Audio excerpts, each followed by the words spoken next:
আসসালামু আলাইকুম সবাইকে। আমি আছি বর্তমান শুভরাজ নয়রঞ্জে। আমরা আছি বুড়িগঙ্গা নদীতে এবং আমাদের সামনে আছে দেশের সর্ববৃহৎ launch MV Sundarban 16। Sundarban 16 launch কিছু সময় আগে শুভরাজ 9কে ওভারটেক দিয়ে চলে যায়। এখন শুভরাজ 9-এর মাথা নষ্ট হয়ে গেছে, তাই সুন্দরবন 16 লঞ্চকে ওভারটেক দেওয়ার জন্য ফুল গতিতে চালাচ্ছে এবং সুন্দরবন 16 লঞ্চকে হাওয়া করছে। দেখা যাক শুভরাজ 9 কি সুন্দরবন 16 লঞ্চকে ওভারটেক দিতে পারবে নাকি সুন্দরবন 16 লঞ্চ তাদের লিড ধরে রাখবে। এই মুহূর্তে বুড়িগঙ্গা নদীতে প্রচুর পরিমাণে বৃষ্টি হচ্ছে। এই বৃষ্টির মধ্যেই চলছে শুভরাজ 9 লঞ্চ ও সুন্দরবন 16 লঞ্চের গতিযুদ্ধ। দেখতে পাচ্ছেন বৃষ্টিতে পুরো লঞ্চ ভিজে গিয়েছে।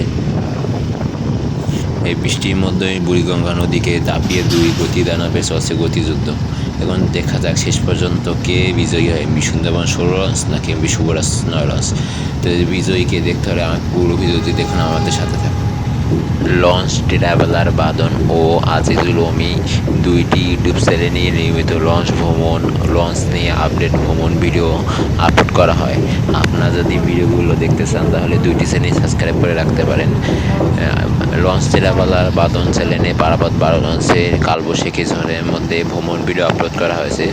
আপনার চাইলে ভিডিওটি দেখে আসতে পারেন। ও খুব তাড়াতাড়ি আজিজুল ওমি চ্যানেলে আমার বরিশাল থেকে ঢাকা শুভরাজ 9 লঞ্চের ভ্রমণ ভিডিও আসছে।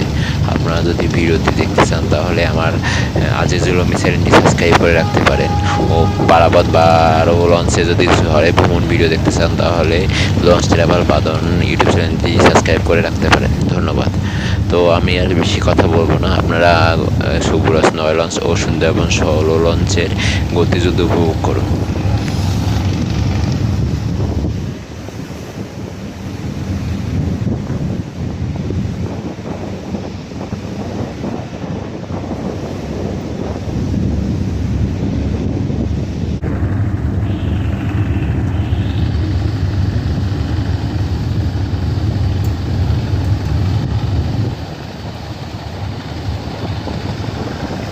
যেহেতু আমরা সদরঘাটের কাছাকাছি চলে এসেছি, সামনেই লঞ্চ ঘাট দেবে, তো শুভরাজ 9 আর সুন্দরবন 16 লঞ্চকে ওভারটেক দিতে পারলো না।